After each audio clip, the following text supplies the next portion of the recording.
Hello everyone, आज ਅਸੀਂ discuss ਕਰਾਂਗੇ ਬੋਹਰ ਮਾਡਲ ਆਫ ਐਟਮ, ਜਿਹਨੂੰ ਤੁਸੀਂ ਬੋਹਰ ਐਟੋਮਿਕ ਮਾਡਲ ਵੀ ਬੋਲਦੇ ਹੋ। ਦੇਖੋ, ਬੋਹਰ ਨੇ ਐਟਮ ਨੂੰ ਲੈ ਕੇ ਜੋ ਪਹਿਲਾਂ ਕਲਾਸੀਕਲ ਥਿਊਰੀਆਂ ਬਣੀਆਂ ਸੀਗੀਆਂ ਪਲੱਸ ਕੁਆਂਟਮ ਥਿਊਰੀ ਨੂੰ ਮਿਕਸ ਕਰਕੇ ਆਪਣੇ ਤਿੰਨ ਪੋਸਟੂਲੇਟਸ ਦਿੱਤੇ ਸੀਗੇ ਐਟਮ ਦੇ ਮਾਡਲ ਨੂੰ ਲੈ ਕੇ, ਐਟਮ ਦੇ ਸਟਰਕਚਰ ਨੂੰ ਲੈ ਕੇ। ਠੀਕ ਹੈ, ਉਹ ਤਿੰਨ ਪੋਸਟੂਲੇਟ ਕਿਹੜੇ ਕਿਹੜੇ ਸੀਗੇ? ਪਹਿਲਾ ਪੋਸਟੂਲੇਟ ਕੀ ਸੀਗਾ ਬੋਹਰ ਦਾ? every atom consists of a nucleus in which whole positive charge and whole mass of the atom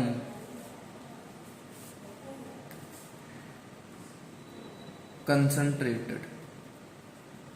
देखो, पहला पोस्टूलेट की सीगा बोहर मॉडल ਦੇ ਵਿੱਚ, ਜਿੱਦਾਂ ਕਿ ਮੈਂ ਤੁਹਾਨੂੰ ਦੱਸਿਆ ਕਿ ਉਹਨੇ ਕਲਾਸੀਕਲ ਥਿਊਰੀ ਜੋ ਰਦਰਫੋਰਡ ਤੇ ਥੋਮਸਨ ਦੀ ਸੀਗੀਆਂ ਉਹਨੂੰ ਵੀ ਕੰਬਾਈਨ ਕੀਤਾ ਔਰ ਪਲੱਸ ਕੁਆਂਟਮ ਥਿਊਰੀ ਦੇ ਬੇਸ ਤੇ ਵੀ ਉਹਨਾਂ ਨੇ ਐਟਮ ਦਾ ਸਟਰਕਚਰ ਦੱਸਿਆ। ਠੀਕ ਹੈ, ਹੁਣ ਜਦੋਂ ਉਹਨੇ ਕੰਬਾਈਨ ਕਰਕੇ ਸਾਰਾ ਆਪਣੇ ਆਬਜ਼ਰਵੇਸ਼ਨ ਦੇਖੀ ਤਾਂ ਉਹਨੇ ਕਨਕਲੂਜਨ ਇਹ ਦਿੱਤਾ ਕਿ ਐਟਮ ਜਿਹੜਾ ਆ ਉਹਦੇ ਕੋਲ ਇੱਕ ਨਿਊਕਲੀਅਸ ਹੈ। ਠੀਕ ਹੈ, ਜਿਹਦੇ ਵਿੱਚ ਸਾਰਾ ਦਾ ਸਾਰਾ ਪੋਜ਼ਿਟਿਵ ਚਾਰਜ ਹੈ ਔਰ ਜਿੰਨਾ ਵੀ ਮਾਸ ਹੈਗਾ ਐਟਮ ਦਾ ਉਹ ਨਿਊਕਲੀਅਸ ਤੇ ਹੀ ਕੰਸਨਟਰੇਟ ਕਰਦਾ ਪਿਆ ਹੈਗਾ, ਜਿਹੜੀ ਸੈਂਟਰਲ ਕੋਲ ਨਿਊਕਲੀਅਸ ਹੈ ਉੱਤੇ ਹੀ ਕੰਸਨਟਰੇਟ ਕਰਦਾ ਪਿਆ ਹੈ। ਠੀਕ ਹੈ, ਇਹ ਗੱਲ ਉਹਨੇ ਆਪਣੇ ਪਹਿਲੇ ਪੋਸਟੂਲੇਟ ਦੇ ਵਿੱਚ ਬੋਲੀ। ਠੀਕ ਹੈ, ਨਾਲ ਹੀ ਉਹਨੇ ਇੱਕ ਗੱਲ ਹੋਰ ਕਹੀ,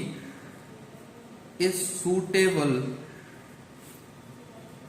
number of electrons revolve around the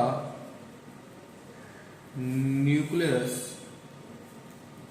in circular orbits। कहता suitable number of electrons ਜਿਹੜੇ ਆ ਨਿਊਕਲੀਅਸ ਦੇ ਅਰਾਊਂਡ ਉਹ ਰਿਵੋਲਵ ਕਰਨਗੇ। ठीक है, रिवोल्व क्यों करनगे? वो सेम चीज़ उन्हें बोली है कि एक सेंट्रीपिटल फोर्स जिहड़ी है वो चाहिए इलैक्ट्रॉन्स नूं रिवोल्व करन दे लई किसी सूटेबल ऑर्बिट विच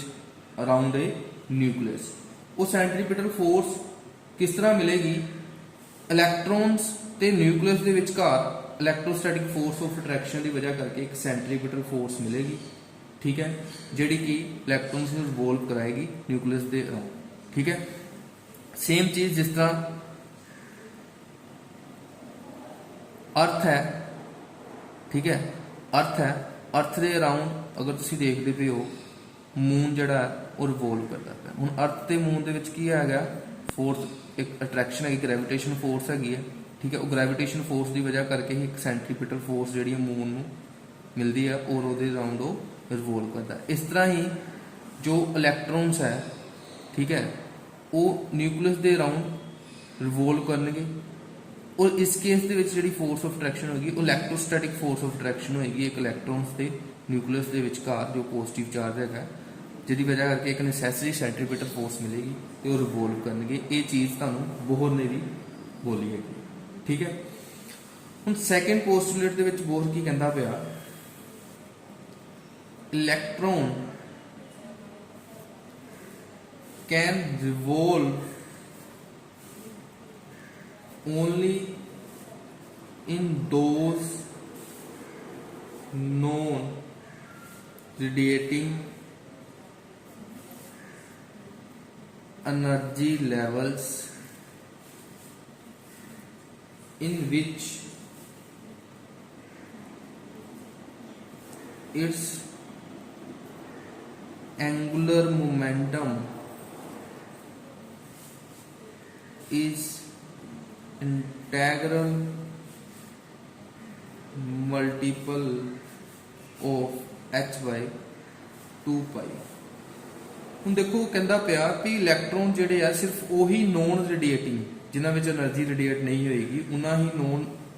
रेडिएटिंग एनर्जी लैवल्स ਦੇ ਵਿੱਚ ਰਿਵੋਲਵ ਕਰੇਗਾ, ਜਿਹਦੇ ਵਿੱਚ ਇਲੈਕਟ੍ਰੋਨ ਦਾ ਐਂਗੂਲਰ ਮੋਮੈਂਟਮ ਇੰਟੈਗਰਲ ਮਲਟੀਪਲ ਹੋਏਗਾ h/2 pi. h means Planck constant. ठीक है,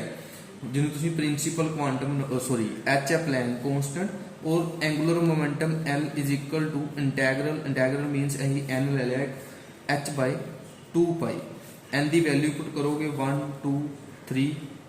ਅਪ ਟੂ ਸੋ ਔਨ ਔਰ n ਕੀ ਹੈ ਇਜ਼ ਕੋਲਡ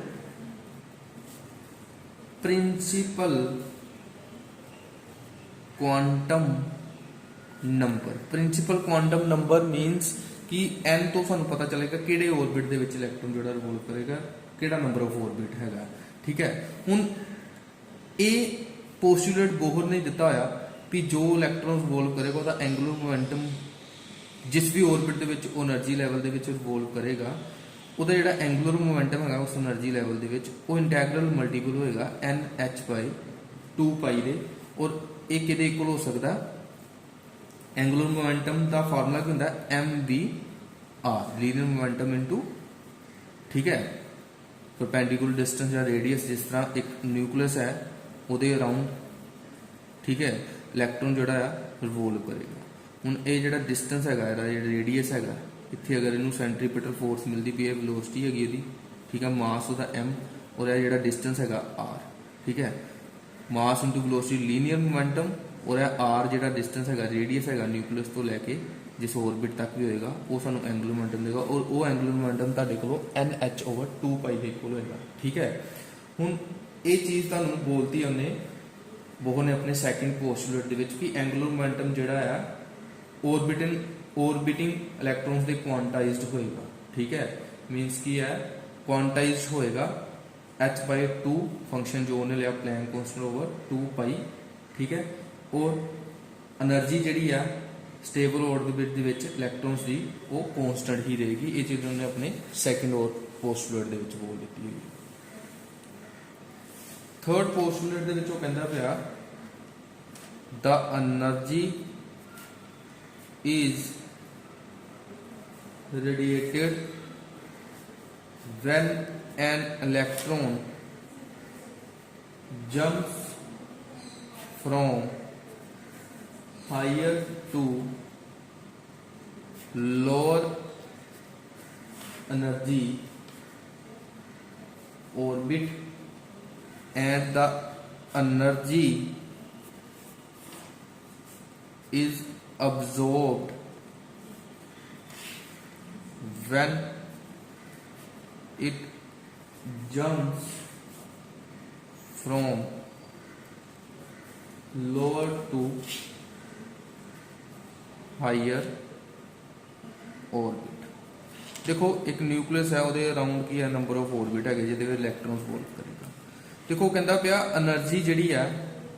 ਉਹ ਲੂਜ਼ ਹੋਏਗੀ ਰੇਡੀਏਟ ਹੋਏਗੀ ਉਹ ਘਟੇਗੀ ਅਗਰ ਕੋਈ electron higher orbit to lower orbit ਆਉਂਦਾ ਪਿਆ ਉਹਦੀ એનર્ਜੀ ਕੀ ਹੋਏਗੀ ਲੋ ਹੋਏਗੀ ਠੀਕ ਹੈ એનર્ਜੀ ਕੀ ਹੋਏਗੀ ਰੇਡੀਏਟ ਹੋਏਗੀ ਘਟ ਹੋਏਗੀ ਅਗਰ ਕੋਈ electron lower orbit to higher orbit ਜਾਣਾ ਚਾਹੁੰਦਾ तो ਉਹਨੂੰ એનર્ਜੀ ਜਿਹੜੀ ਆ ਅਬਜ਼ੋਰਬ ਕਰਨੀ ਪਏਗੀ ਇਹ ਬੋਹਰ ਨੇ ਆਪਣੇ ਥਰਡ ਪੋਸਟੂਲੇਟ ਦੇ ਵਿੱਚ ਦੱਸਿਆ ਠੀਕ ਹੈ ਇਹ ਸੀਗੇ ਬੋਹਰ ਦੇ ਤਿੰਨ ਪੋਸਟੂਲੇਟ ਠੀਕ ਹੈ ਜਿਹਦੇ ਬੇਸ ਤੇ ਉਹਨੇ ਐਟਮਸ ਦਾ ਮਾਡਲ ਡਿਸਕ੍ਰਾਈਬ ਕੀਤਾ